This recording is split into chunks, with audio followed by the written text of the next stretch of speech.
El domingo ampliamos la definición de percepción. Eso me hace creer que si ahora me bajo y les pregunto a 2 o 3 de ustedes, sabrían definir claramente qué es percepción. De hecho, no lo voy a hacer porque debemos ganar tiempo y además que no sé quiénes vinieron y quiénes no. Pero les desafío, deberían en el interior de su mente pues definir qué es percepción.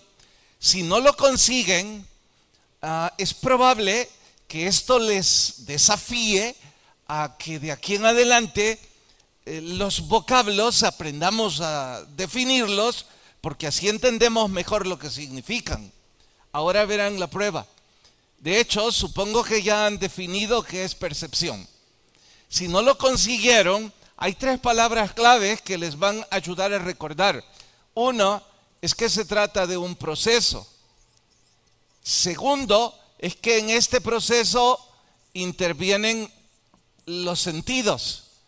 Y tercero, es que todo se trata de interpretación. Así es que con estas 3 palabras puedo definir fácilmente qué es percepción. De ahí que diríamos que percepción es el proceso mediante el cual nuestros sentidos interpretan nuestro entorno. Lo he de repetir. Percepción es el proceso mediante el cual nuestros sentidos interpretan su propio entorno. Por eso es que decimos, percibo un olor. Bueno, el percibir un olor es un proceso en el cual mi sentido del olfato está interpretando dicho olor. O si digo, percibo un murmullo, bueno, mi sentido del oído está interpretando algún ruido en mi entorno. Y eso es percepción. ¿Por qué es eso importante? Bueno, es que de acuerdo a nuestros propios valores, nuestra percepción puede cambiar, pero aunque cambie y aunque no es infalible, el domingo lo notamos, nos entrega información válida, nos da información valiosa. Como simple ejemplo, díganme ustedes qué perciben al ver este cuadro. ¿A qué se dedica esta persona? A lo mejor es un electricista, probablemente no más eso. A lo mejor es un albañil, quizás pues es un fontanero. Bueno, esa es su percepción de acuerdo a sus propios valores. Sí, sé que algunos me dirán, vamos pastor, las herramientas que está usando no son propias de un albañil, son más bien propias de un técnico en hardware o algo parecido, de acuerdo a vuestros valores, pero que ya nos dio información válida, cierto, y eso es lo que percibió nuestro sentido de la vista. Ahora déjame mostrarle esta otra. ¿Estos a qué se dedican? ¿A qué? A ver, levanten la mano y díganme porque solo escucho. Hermana Evelyn, ¿modelos? Bueno, eso es lo que usted percibe de 2 hombres, me imagino que estará pensando usted, atractivos. Esa es su percepción, sus valores. Pero por aquí escuché otra cosa, ¿no? Giovanni dice que son abogados. ¿Alguien más tiene otra percepción? Sí, Julio. Son agentes bancarios. Así dijo. ¿Cómo dijo? Bueno, no puedo repetir esto al aire. Pero eso es según sus valores. Y aquí el joven que dijo que tienen algún tipo de licenciatura. Óiganme, ¿y remotamente no les parece que podrían ser predicadores? No en nuestro contexto, ¿verdad? Precisamente porque en nuestro entorno, debido a la poca gracia de los predicadores que ustedes tienen, cuya manera usual de vestir es distinta a esto, no se les cruzaría ni se les cruzó de que podían ser predicadores. Pero les aseguro que si hubiéramos estado en otro contexto, la percepción habría sido, oh, son predicadores. Bien, sigo con estos. Quizás empleados en algún campo de medicina, quizás empleados de un spa, quizás técnicos de algo, o modelos, también. Bien, y finalmente ¿qué podrá ser con esa sonrisa y ese traje?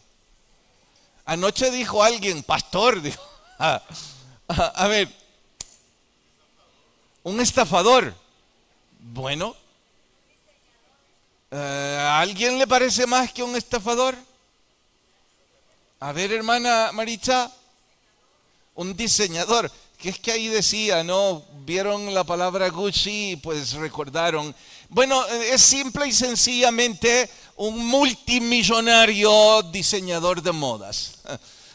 Así es que vean cómo nuestra percepción puede cambiar de acuerdo a nuestros valores.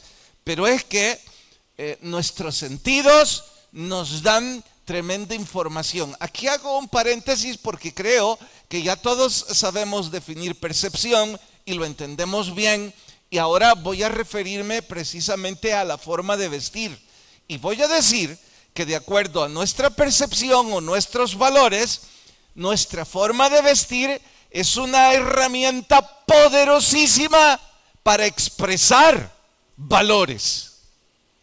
Insisto, nuestra manera de vestir nos distingue, y de acuerdo a la percepción de otros y nuestra misma, nuestra forma de vestir es una poderosa herramienta de expresión. Dicho de otra forma, de la manera en que nos vestimos, estamos comunicando algo. ¿Qué? Bueno, eso es lo que hay que descubrir, pero seguramente nuestra forma de vestir nos anuncia a qué nos dedicamos. Y hablo en circunstancias normales, Nuestra forma de vestir regularmente anuncia nuestro estado de ánimo. Regularmente nuestra forma de vestir anuncia nuestra posición social. Regularmente nuestra forma de vestir anuncia nuestra posición económica, y que no es información infalible, que podemos equivocarnos al interpretarla, muy cierto, pero con todo y ello, nuestra ropa nos distingue y es una poderosa herramienta de comunicación. ¿Y qué nos importa esto estudiando el libro del Éxodo? Bueno, todo, porque ahora verán 3 o 4 capítulos en donde Dios, como el más grande diseñador de modas, le dicta a Moisés el figurín o los planos para las ropas sacerdotales. Y como si estuviéramos en París o en Nueva York, donde se dicta la moda, pues ahí está el mejor de todos los diseñadores. Y le está diciendo a Moisés, los sacerdotes van a vestirse de esta y esta forma. Y le entrega un figurín completo. Vean, hace unas semanas le entregó los planos constructivos del tabernáculo. Ahora le está entregando las ropas sacerdotales. Un figurín completo, que son 3 o 4 capítulos que yo los voy a resumir en unos minutos. ¿Que por qué? Bueno, que la mayor parte de nosotros no somos diseñadores ni sabemos nada respecto a la confección de ropa. De ahí que los detalles a lo mejor no es para estarlos explicando aquí, pero eran necesarios detallarlos aquí. Y eso es lo que nuestro Señor va a hacer, y parte de eso vamos a estudiar en el sermón de hoy titulado Pertinencia al vestir. Vayan a Éxodo capítulo 39. Pertinencia al vestir. Capítulo 39, libro del Éxodo. ¿Listas sus Biblias? Bueno, dice, verso 1. ¿Saben qué? Un pequeño paréntesis. Antes de leer el capítulo 39, creo que es atinado hojear desde el capítulo 34. Vayan páginas atrás, por favor.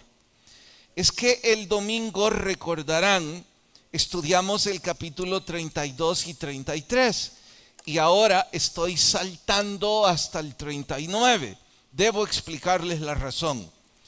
Para eso me van a seguir en voz baja leyendo los títulos de cada capítulo. Empezamos con el 34, pero por favor con carácter analítico. Título del capítulo 34, el pacto renovado. Allí mismo habla sobre las fiestas anuales y también habla sobre las tablas de la ley. Luego, en el capítulo 35, el reglamento del día de reposo, las ofrendas del tabernáculo. El capítulo 36 narra cuando Moisés dice que ya no traigan más ofrendas porque es suficiente. Luego, en el mismo capítulo 36 habla sobre la construcción. En el capítulo 37 van a encontrar el trabajo de los dos, del arquitecto y del constructor. Luego, en el capítulo 38, materiales usados. Ven, paréntesis ya. Hasta ahí, todos esos capítulos, ¿encuentran alguna peculiaridad mientras los estábamos leyendo? ¿Algo curioso? ¿Algo que les haya llamado la atención? ¿Algo del por qué yo no estoy profundizando en ellos? A ver, Mana Evelyn. Ya habíamos hablado de Besael y Aholiab. ¿Y de qué más habíamos hablado? Ya habíamos hablado del tabernáculo, ¿verdad? ¿De qué más habíamos hablado?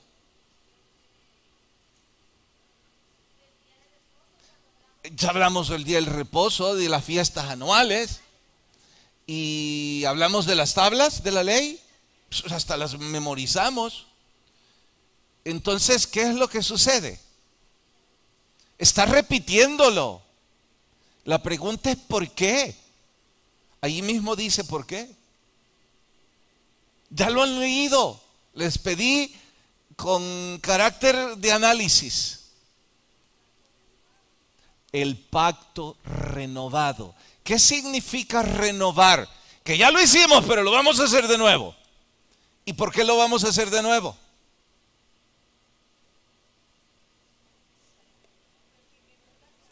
Porque Moisés rompió las tablas. Y al romper las tablas, bueno, empecemos de nuevo.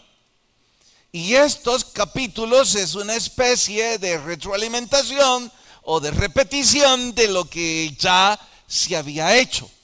Del capítulo 39 hasta terminar el libro, que son apenas 2 capítulos, sí hay una extensión hacia las vestiduras sacerdotales. Eso significa que hoy terminamos el libro del Éxodo. Pero quise mencionárselos porque es nuestra responsabilidad de leer desde el 34 hasta terminar el libro. Ciertamente encontrarán la repetición y algunos dirán, pero esto ya lo leí, pero no importa, igual deben leerlo en casa. Y luego extenderse en el capítulo 39 y 40 que yo lo voy a resumir en unos minutos. Verán por qué abuso en decir que lo puedo resumir. Es que se trata, insisto, de la descripción de un figurín, de una revista en donde estarán todas las fotos para las vestimentas sacerdotales. Bien, ahora sí leo el capítulo 39, verso 1. Del azul, púrpura y carmesí hicieron las vestiduras del ministerio para ministrar en el santuario. Asimismo, las vestiduras sagradas para Aarón, como Jehová lo había mandado. Hizo también el efod de oro, de azul púrpura, carmesí, lino torcido. Batieron láminas de oro, cortaron hilos para tejerlos entre el azul, el púrpura, con labor primorosa. Hicieron las sombreras, y vaya una larga descripción, pero leemos hasta ahí y oramos. Señor, por favor, te ruego que nos ayudes a interpretar tu palabra y a crecer. En el nombre de Jesús lo rogamos. Amén. Antes de continuar con el figurín, hay que entender, o más bien que entender, recordar el plan original que Dios diseñó para la nación hebrea. Es que la nación judía se convirtiera en un reino de sacerdotes. Así es que aquí hay que dibujarles la ropa. De manera pertinente, oigan, repito el vocablo, de manera pertinente, la nación hebrea debía vestirse para la ocasión. ¿Que cuál ocasión? De su trabajo, de su rol. ¿Y cuál era? El sacerdocio. El problema grande es que los hebreos no fueron pertinentes, fueron todo lo contrario, fueron impertinentes. Ellos corrompieron un uniforme que debía resaltar santidad y servicio. Ellos corrompieron una vestimenta que debía comunicar a otros santidad y servicio por una vestimenta de orgullo y posición de alcurnia, corrompiendo así el diseño original. Y es que las ropas sacerdotales se extendía a el resto del pueblo que trabajaba en el templo, y estos desde luego representaban los valores de la nación hebrea, o mejor digo, de un reino de sacerdotes. La profecía citaba: en ti serán benditas todas las naciones de la tierra. Pero está hablando del Mesías príncipe, sumo sacerdote. Los valores del sacerdocio eran los que harían distinto a la nación hebrea, y ésta debía comunicar dichos valores. Así es que, de la misma manera que un traje distingue a un abogado, o un traje blanco podría distinguir a un médico, pues esta ropa debería distinguir a un reino de sacerdotes. Y que además los valores sean pertinentes a dicho traje. Bien, si hasta aquí me estoy dando a entender, insisto en la corrupción de los hebreos. Pervirtieron, todavía no, pervirtieron el plan original, y lejos de mostrar servicio y santidad, pues era arrogancia. Ellos no eran bendición para otras naciones, eran tropiezo. Porque su orgullo, su arrogancia, no los dejaba ser sacerdotes para otras naciones. En cuanto a esto de corromper el propósito, voy a usar una ilustración que creo nos va a facilitar entenderlo mejor. ¿Cuándo surgió la monarquía? No digo en el pueblo hebreo, en términos generales en la historia. La monarquía surge por la necesidad de que haya un ejército que proteja al pueblo. En sus comienzos estaban organizados por grupos tribales. Como ejemplo digo, imaginemos que esta congregación es una nación en formación, es un pueblo naciente, en pañales, y que cada módulo es una familia. Entonces cada una de estas familias crecen, se multiplican, se hacen más grandes, y a eso se les llama grupos tribales. Pero ya crecieron lo suficiente y ahora están algunos cultivando en el campo, otros están pescando, otros se han dedicado a la industria, y todos tienen alguna labor productiva para la subsistencia. Mientras ustedes están ocupados haciendo eso, resulta que hay bandas de asaltantes y vienen a saquear y a robar y a matar. Exactamente como los vikingos hacían en un comienzo de su historia. Por la presencia de esos saqueadores y asesinos, estos grupos tribales se organizaban, se ponían de acuerdo y decían: necesitamos un hombre de guerra. Sí, que estos son agricultores, que estos son pescadores, pero aquí hay uno tan corpulento, tan valiente y tan experto con herramientas de guerra, que vamos a elegirlo para que él a su vez elija a otros hombres de nuestras tribus, los entrene y forme un ejército para que nos proteja y nos defienda. Y lo elegimos nuestro rey. Este tiene como propósito entrenar y dirigir un ejército que va a proteger al pueblo. Pero ¿qué hacían los reyes? ¿Y por qué querían el trono? Porque lejos de querer proteger, ya que tenían el poder de las armas, se volvían abusadores de los que pagaban su sueldo. Abusaban de sus mujeres, de sus hijos.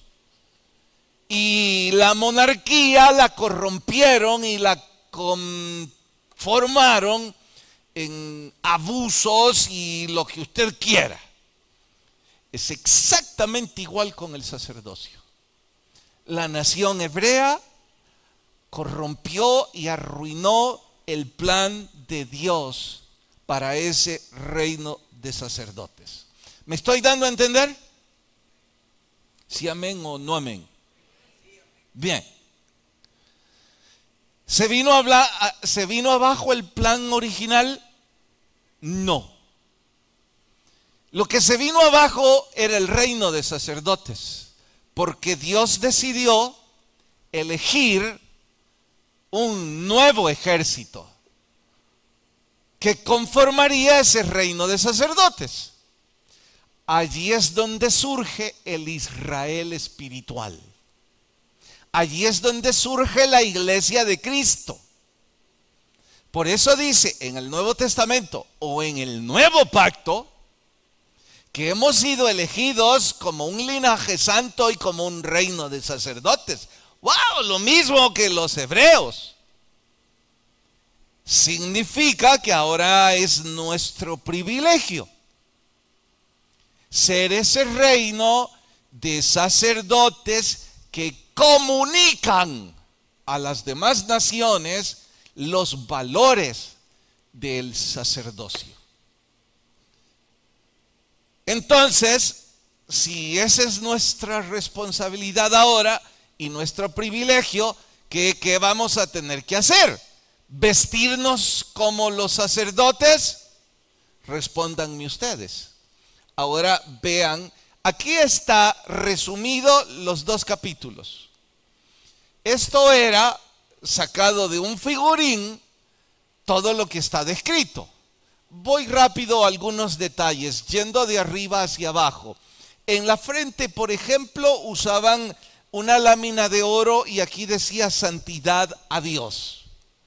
Luego, en el pecho, un pectoral con 12 gemas o piedras preciosas, representando a las 12 tribus. Además de eso, que ¿por qué aquí? Bueno, pues en el corazón, que los llevaba así. Además, ahí estaban otras 2 piedras especiales, Urín y Tumín, que se ocupaban para entender la voluntad de Dios. El cinto, un cincho que hablaba de justicia, y terminaré abajo. Habían unas especies de campanas unidas por eslabones que también colgaban de sus faldas, que tenían que usar especialmente el sumo sacerdote, porque cuando entraba al lugar santísimo una vez al año, si él no había limpiado sus pecados, si no había pedido perdón y entraba al lugar santísimo, moría de inmediato. Y cuando las campanas dejaban de sonar, es que sabían que había entrado con pecado y tenían que sacar el cadáver con la cadena. Y cada una de esas partes de esta vestimenta sacerdotal, por supuesto que tiene una explicación alegórica, si quisiéramos sacarla hacia el nuevo pacto. Que deberíamos ocupar 2 estudios más yendo una por una, quizás sí, quizás yo estoy cometiendo un exabrupto al decirles, bueno, yo he preferido saltarla y mejor resaltar los valores de la vestimenta. ¿De qué valores hablo? Ya se los explico, pero antes de explicárselos, les quiero preguntar. ¿Deberíamos en este nuevo pacto nosotros usar estas ropas sacerdotales? ¿Debería yo en este caso como sacerdote vestirme así en el púlpito? Vuestro silencio me hace pensar que se les antoja que me vista así el domingo. ¿Deberíamos usarlo? ¿Quiénes dicen no? ¿Por qué no, Julio?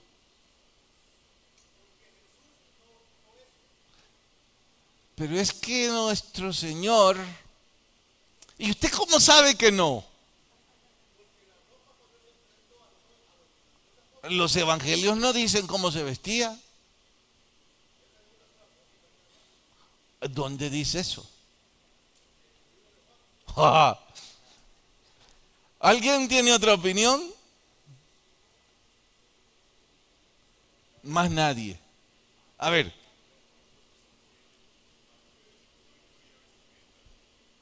Grítame, Corrado.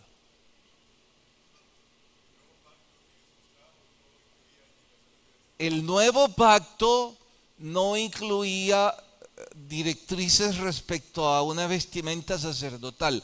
Aun cuando tenés razón, en el contexto que estamos estudiando no es suficiente.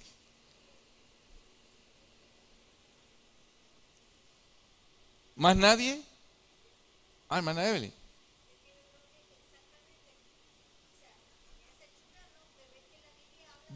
Dice que con esa hechura no, pero parecida sí.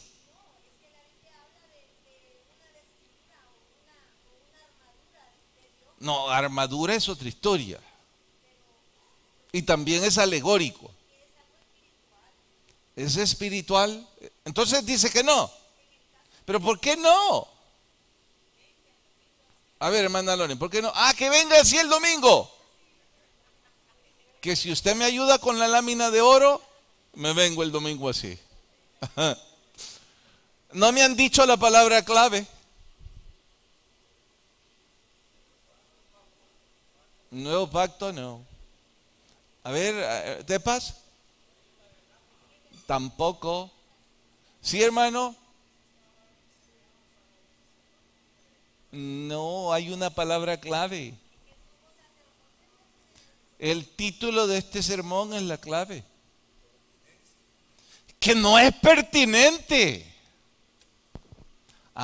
Es que no entendemos la definición de pertinencia.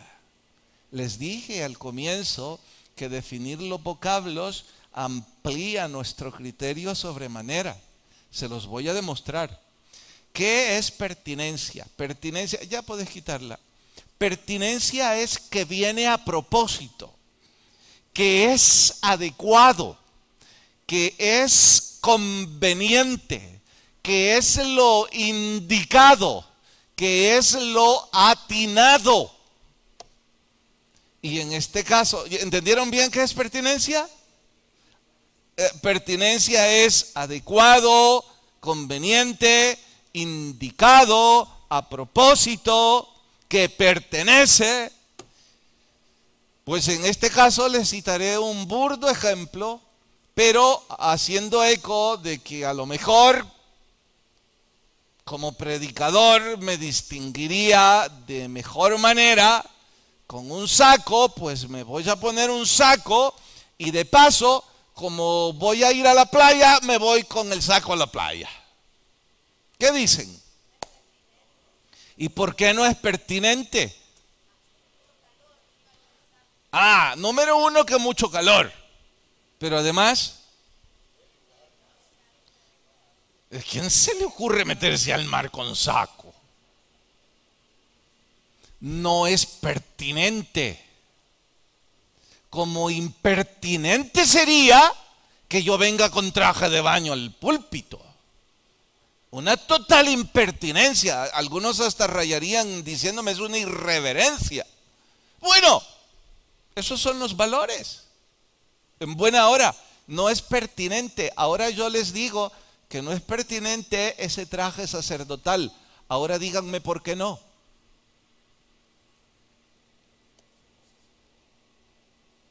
Porque no hay sumo sacerdote, hay algo más. Y ya lo habían dicho antes, pero ahora lo deberían construir.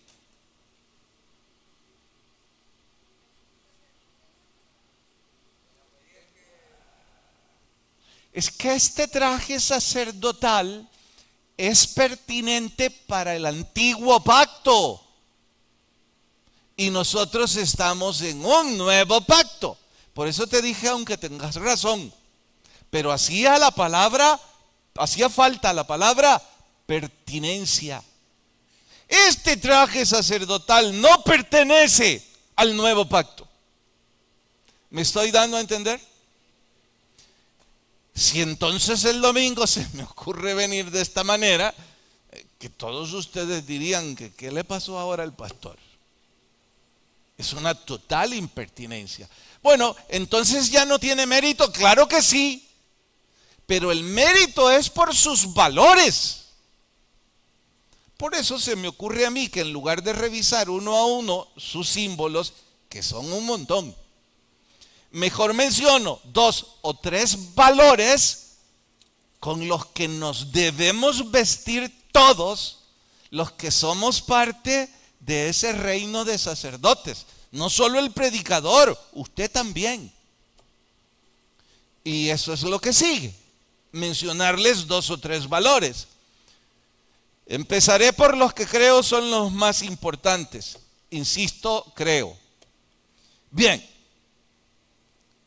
Para esto, recordemos un poco de historia. Díganme, ¿por qué razón Dios eligió a Aarón y a sus hijos como sacerdotes? A ver, hermana, ¿por qué?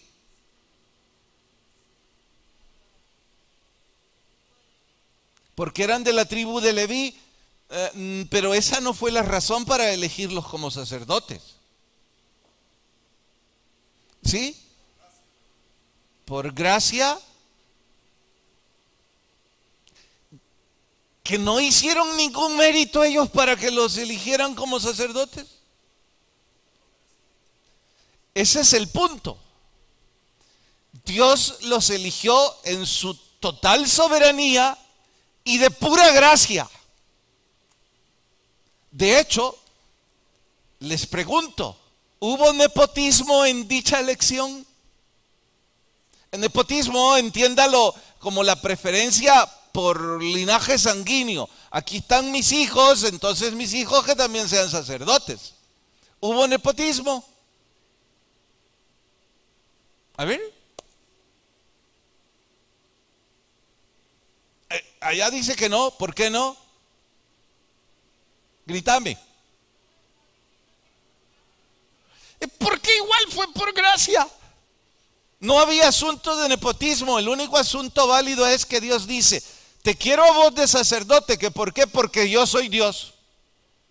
Ah, pero es que me porté bien. A 2 de los hijos les ejecutó, esa es la palabra, porque ofrecieron fuego extraño como sacerdotes. Dios no los eligió porque ellos merecían nada. No se le vaya a ocurrir sugerir un día: es que era hermano de Moisés. Vaya gracia para el pobre Moisés. Después de conocer que este fue el que hizo el becerro de oro, se les ocurre que lo merecía. Fue por pura gracia. Ahora, les pregunto, si se le ocurriera a alguien, es nada más una recreación, no es que cometeríamos semejante desfachatez, pero si quisiéramos hacer alguna especie de comparación entre la iglesia de Cristo y el mundo, ¿a quién le va mejor en la vida? Entre la iglesia de Cristo y el mundo, ¿a quién le va mejor? Me preocupa que lo duden. Por eso es que el mundo no quiere nada con la iglesia de Cristo, porque ustedes no creen que les vaya bien. Pero si no se han dado cuenta, les voy a decir algunos privilegios que ustedes tienen y el mundo no tiene. Ustedes no tienen graves adicciones, que las hemos tenido o que estamos luchando, pero no como el mundo sin esperanza. Muchos de ustedes duermen en paz y despiertan en paz. Muchos de ustedes tienen una familia hermosa. Y puedo seguir con cantidad de ventajas. Les pregunto, tienen todos esos privilegios porque son parte de la iglesia de Cristo, ¿de acuerdo? Bueno, ya que ustedes no lo creen, yo sí. Se los voy a decir así, aunque parezca arrogante. Yo estoy muy agradecido por mis hijos. Estoy muy agradecido por el honor de estar predicándoles a ustedes. Estoy muy agradecido porque no tengo adicciones graves, creo, que estén consumiendo mi alma. Estoy muy agradecido porque cuando voy por la calle o porque cuando veo en el Facebook algunos de mis ex compañeros de universidad o de colegio y cómo están sus vidas de resquebrajadas. Incluso, ¿saben? Uno de estos días me topé con 2 de ellos que están trabajando en la misma empresa multinacional y me topé con ellos y uno salió de la oficina, me gritó, empezamos a bromear y al rato apareció el otro y me dijo uno de ellos: mira, ¿y vos qué haces? Vos tenés pelo. Porque él ya no tenía nada. ¿Y qué estás haciendo? Estás haciendo ejercicio, siempre jugás. Y yo no sé si estaban bromeando conmigo, pero me dijo uno de ellos: no te ves tan destruido como este, me dijo. Claro que en medio de eso iba cantidad de bromas como no se imaginan. Pero después que me senté en el escritorio, en la oficina, empecé a ver el Facebook y vi sus rostros y dije: la verdad es que estos se ven reventados. Sí, pero los 2 son alcohólicos. Ganan mucho dinero y han destruido 2 o 3 hogares. Sus hijos. Entonces, todas esas son ventajas no mías, sino de la iglesia de Cristo. ¿Me estoy dando a entender? Bien. Claro que todos esos favoritismos vienen como consecuencia de que yo soy fiel en el Evangelio, de que soy buena persona y buen esposo. Amén. Quienes dijeron amén, espero que un rayo no les caiga. Y si les cae, que sea cuando salgan, porque puedo tener cola. Esos favoritismos vienen por pura gracia y pura misericordia de Dios. No es que yo los merezca. Todo aquel que diga que está feliz y orgulloso de sus hijos y que son esto y lo otro porque él ha sido un buen padre, ordenado, disciplinado, dan ganas de colgarlo de un árbol y decir qué gente más repugnante y odiosa, que no se dan cuenta que es pura gracia de Dios. Bueno, entonces, ¿cuál es el valor espiritual que estoy resaltando? Que no es gracia, porque eso lo estoy diciendo. ¿Cuál es el valor espiritual que debería yo reflejar o comunicar con mi forma de vestir al haber explicado esto?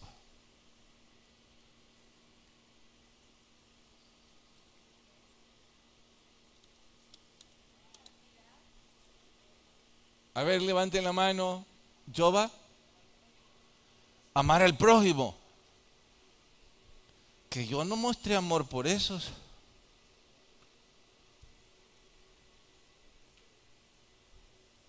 Ricardo. Ricardo. Grítame. Gratitud. No. ¿Vos cuál decías, Tulio?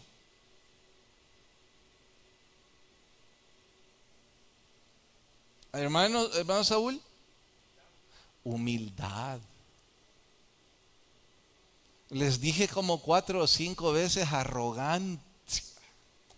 ¿Se acuerdan que lo dije del hombre que cree que era como el de qué color es el caballo blanco de Simón Bolívar? Pero no logré que me entendieran.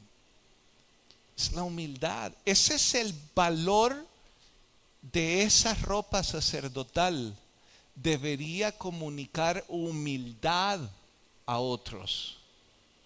Con esto estoy diciendo que cuando estamos en la mañana frente al espejo, no nos debería mucho importar qué es lo que nos estamos poniendo. Debería importarnos mucho que nuestra forma de vivir refleje humildad. Porque si mi forma de vestir comunica algo, debería ser humildad. Y no me vaya a malinterpretar en creer que estoy sugiriendo que un traje no acompaña la humildad. Por supuesto que sí. Alguien puede estar con harapos y ser la persona más altiva y despreciable del mundo. Como alguien puede estar con ropa muy elegante y tener humildad de espíritu.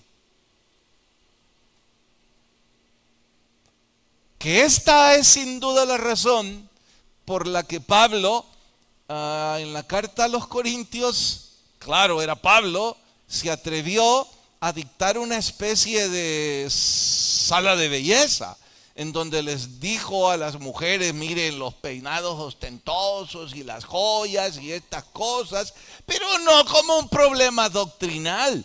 Pablo estaba diciendo, mire, si todas esas cosas le hacen parecer altiva, bueno, pues piense en algo más moderado.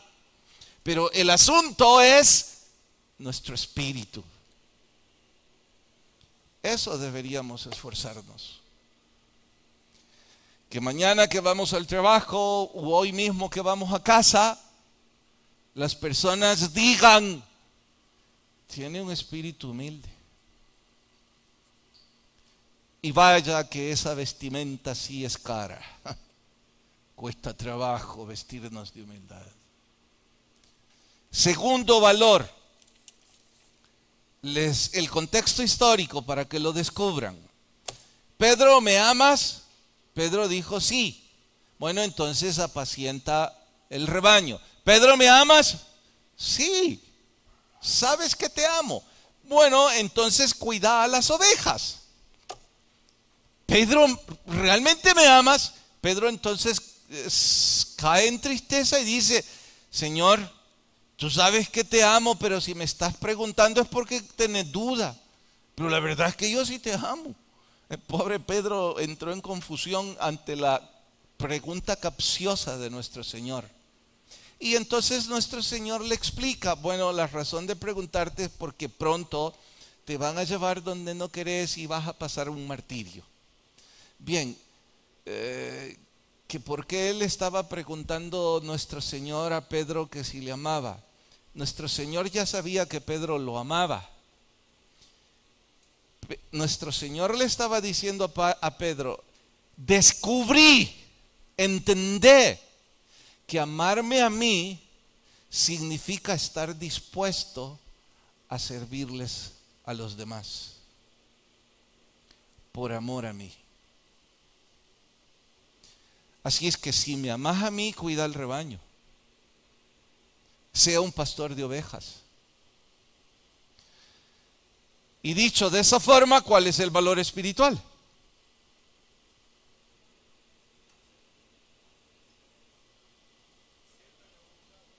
No, otra vez el caballo blanco. Doctor, servicio. Nosotros deberíamos vestirnos con un espíritu de servir a los demás. Que estas ropas sacerdotales eran adecuadas para oficiar el sacrificio. Por eso eran blancas, porque debían de identificar limpieza, que por eso la lámina de santidad, que cuando eran salpicadas de sangre tenían que usar el lavacro. Era lo adecuado, lo pertinente. Pues lo pertinente para usted y para mí es vestirnos con un espíritu de querer servir al prójimo. En eso estoy bien, pastor, porque yo sí sirvo. Saben, deberíamos tener triple cuidado, porque hay personas que no están del todo claras por qué sirven. Les daré un ejemplo. Se las recomiendo. La película se llama La Misión. Si mal no recuerdo, el protagonista es Robert De Niro. Les recomiendo nada más por lo que les voy a ilustrar, no por la película en sí, por el mensaje. Este Robert De Niro es un capitán y un experto espadachín. En una de las escaramuzas en su quehacer, su hermano menor se acuesta con su esposa. Él descubre la infidelidad y los mata a los dos. Que por cierto, lo mató en un duelo, porque él quería honor en la justicia de su homicidio. Pero aun cuando todos le decían que había honor en su actuar, su corazón se hizo añicos, porque él amaba perdidamente a su hermano menor y también a su esposa. Entonces el corazón no le cabía. Entró en depresión, pensó en quitarse la vida, pero alguien le sugirió que mejor se fuera a servir a una misión jesuita con los nativos. Y mientras está en la misión, los sacerdotes lo animan para que se convierta al cristianismo, incluso lo animan para que se convierta en sacerdote, porque él lo hacía con tanto esmero, el trabajo mejor que los mismos sacerdotes. Pero ¿saben qué es lo que había en él? ¿Espíritu de servicio? No. Una culpa que le arruinaba el corazón. Él se involucraba por culpa. Él trataba de encontrar restauración a sus asesinatos, sirviendo y entregando su vida. Creía que ahí había honor. Y todos creían que él había cambiado. Hasta que la guerra amenazó a los sacerdotes jesuitas. Entonces, una vez más, despertó su corazón de asesino. Estoy diciendo que eso ilustra que algunos sirven para callar su pecado y no sirve de nada. Y piensan que pueden vivir como quieran, o pensamos, y que sirviendo un poquito, bueno, hay una compensación. Locura. Otros sirven por posición socio-religiosa, porque en nuestro contexto, en este país, el ser líder religioso hasta ha llegado a ganar posición de prestigio en cualesquiera posiciones en una congregación. Ah, soy líder, soy esto, soy predicador, soy lo otro. Cuidado si servimos por eso, porque no nos sirve de nada. El valor espiritual es servir porque amamos al Señor. Y que como amamos al Señor, vamos a servir con humildad. Eso cambia. Y finalmente, las ropas limpias. Hablaba de la santidad.